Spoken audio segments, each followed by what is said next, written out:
Di awal film, adegan akan tertuju kepada seorang ibu bernama Katrina. Berlatar di tahun 2019, Katrina pun baru saja tiba di wilayah Texas demi menyusul calon suami yang baru bersama anaknya yang bernama Clara. Where? What kind of dog was it? Small dog. Katrina sengaja meluangkan waktu untuk beristirahat. Ia tak mau perjalanan ini membuat Clara merasa letih sedikit pun.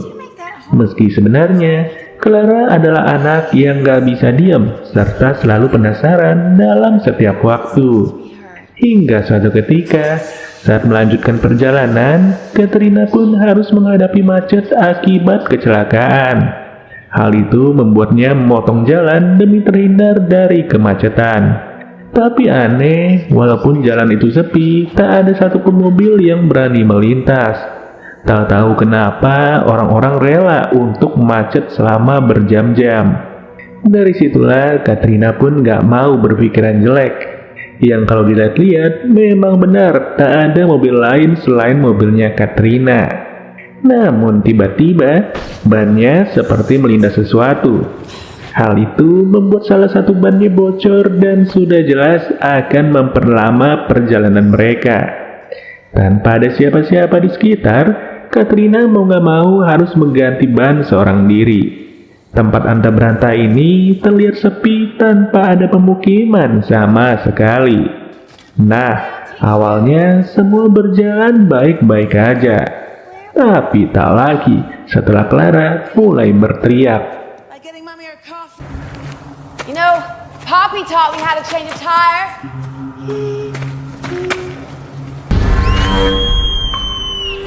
Clara? Di sini, Clara ternyata telah dipatok oleh seekor ular.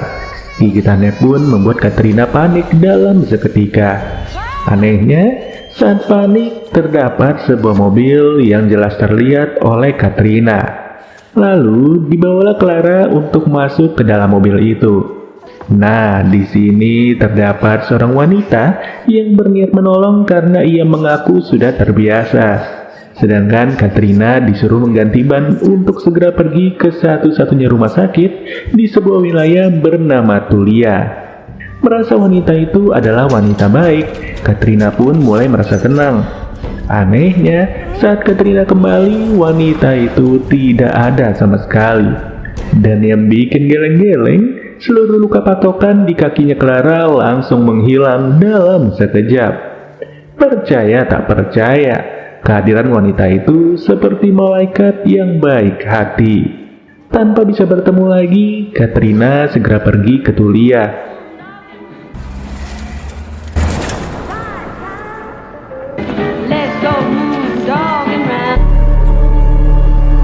Kota yang hanya ditempati oleh beberapa penduduk ini benar-benar sederhana.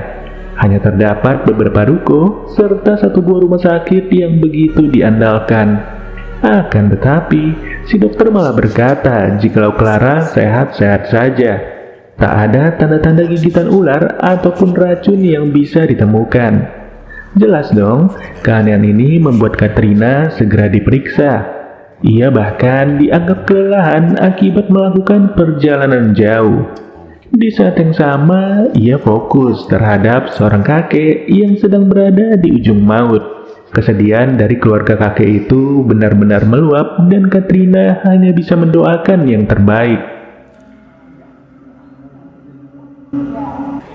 That's all it is. God's will.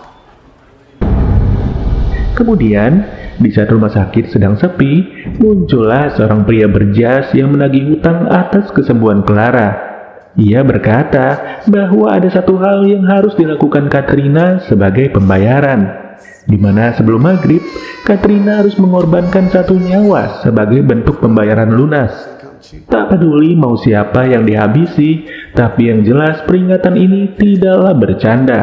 Sekejap, Katrina ditunjukkan apa jadinya jika ia telat atau tidak melakukan perbuatan itu. Seluruh sakit dari Clara akan memburuk yang berujung anak itu bisa meninggal. But it must be human. that must be paid in full, working its way through. Asli, ini sih merinding banget guys. Apalagi pas dicek, si pria berjas udah nggak terlihat. Katrina benar-benar dibikin seperti orang tidak waras yang secara terpaksa ia tak berani untuk menelpon 911.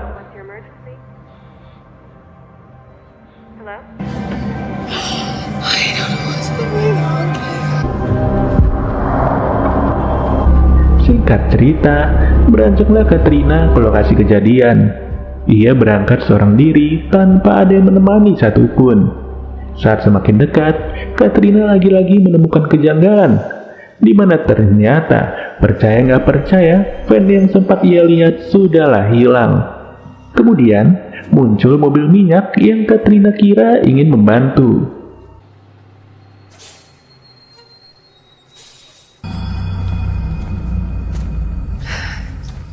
Tapi saat diperhatikan, ternyata si supir ingin membunuh Katrina tanpa alasan. Dan anehnya lagi, ketika dilihat dari dekat, sekujur tubuh si supir telah dipenuhi oleh darah. Akibat peristiwa ini, Katrina nyaris saja digigit ular yang sama. Tapi beruntung ia tak terkena, di mana si supir beserta mobilnya langsung hilang dalam seketika. Nah, pada poin inilah, Katrina merasa kejanggalan yang begitu luar biasa. Keanehan berlapis-lapis membuat ia harus beristirahat terlebih dahulu di sebuah penginapan.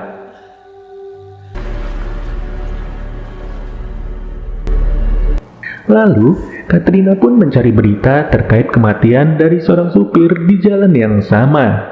Ia juga melihat korban lain di mana terdapat seorang pengacara yang harus tewas akibat ditembak.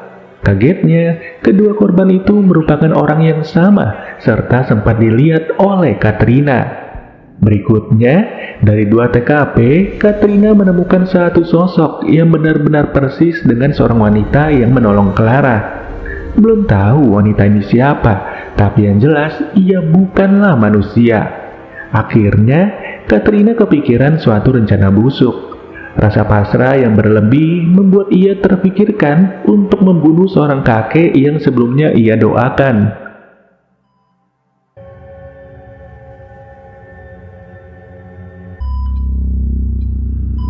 Dan dengan melihat-lihat situasi, pada akhirnya Katrina tertarik untuk mengobrol dengan anak dari si kakek. Nah, dengan lembut, Katrina pun menawarkan diri untuk membantu menjaganya.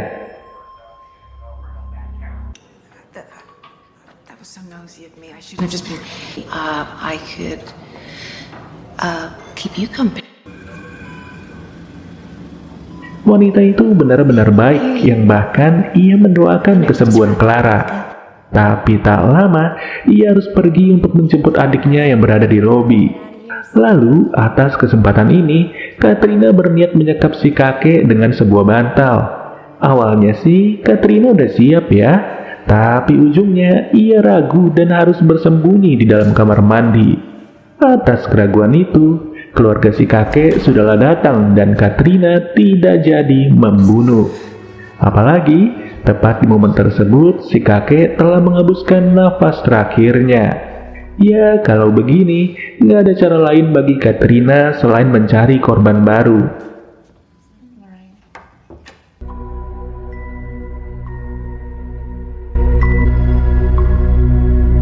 Dengan penuh rasa penat, Katrina beristirahat di dalam mobilnya. Yang setelah itu, terdapat seorang anak laki-laki yang begitu serius menatapnya. Tak tahu kenapa, tapi yang jelas ia sengaja turun dari sepeda demi mendekatkan diri.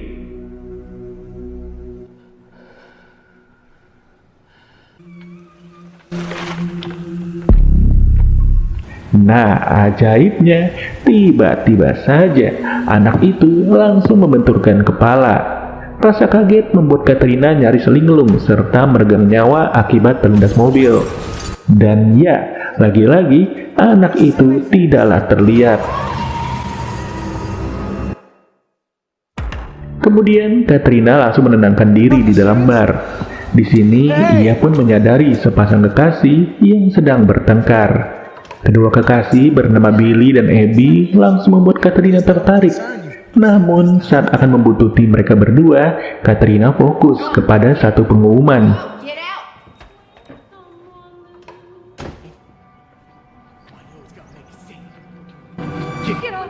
Di mana ternyata anak yang baru saja ia lihat telah dinyatakan hilang sejak tahun 2010. Setelah itu, Katrina segera membuntuti Billy dan juga Abby. Ia bersiap untuk mengeksekusi salah satu dari mereka dengan menggunakan pisau buah.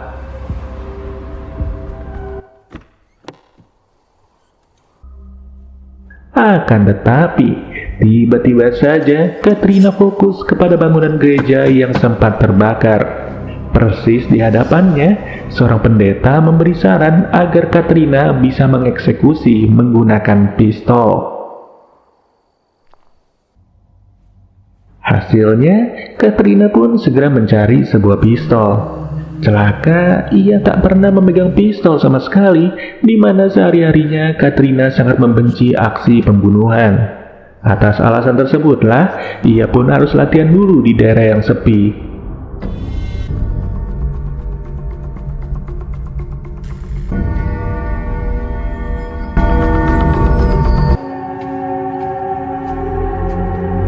Sembari memantapkan rencananya, Katrina segera berangkat ke tempat tujuan. Ia menyelinap masuk, di mana tepat di ruang tamu, Abby sedang dihukum oleh Billy. Will you there? Sure. Where she wants to be. Williams' composure really. Nah, langsung saja, Katrina pun segera menampakkan diri. Ia mengancam Billy untuk ikut pergi, yang kagetnya Abby sendiri sangat mendukung aksi itu. Lalu, Katrina langsung mengajak Billy pergi ke satu tempat yang sangat terpencil. Dengan menggunakan mobil Billy, Katrina terus memeriksa kondisi di sekitarnya.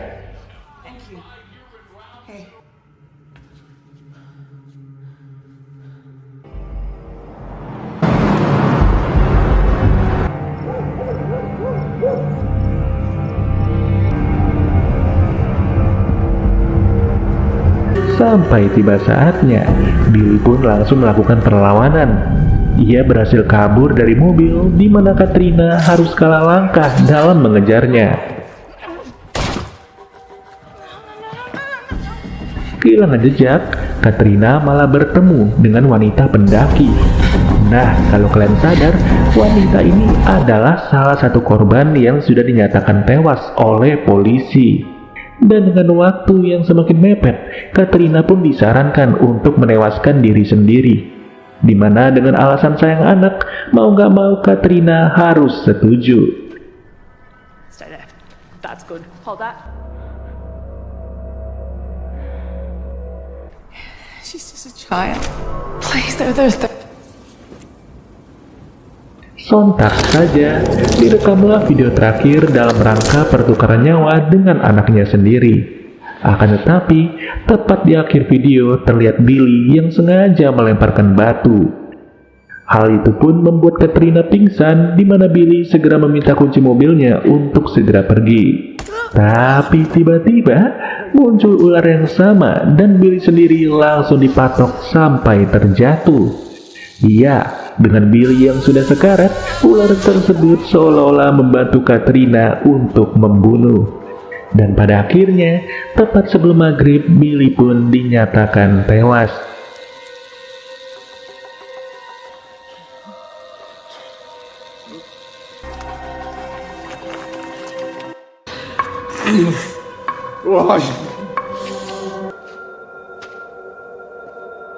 Yang sudah jelas, Katrina langsung dibikin sadar bahwa ia baru saja menyelesaikan kesepakatan dengan iblis. Wanita yang menolongnya ternyata adalah iblis, dan ia mengandalkan orang-orang mati untuk memperingatkan Katrina. Bahkan tanda ini semakin jelas setelah Clara yang telah sembuh sengaja menggambar iblis yang serupa.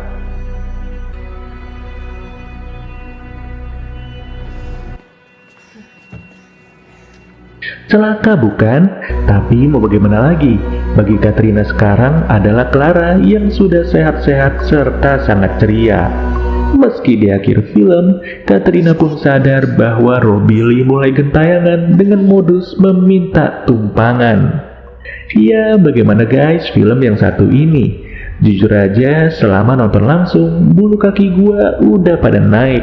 Tapi untungnya hanya bulu kaki aja yang naik guys. Ya udah, sampai bertemu lagi di video berikutnya. Gua Nadi cabut dulu. Dadah.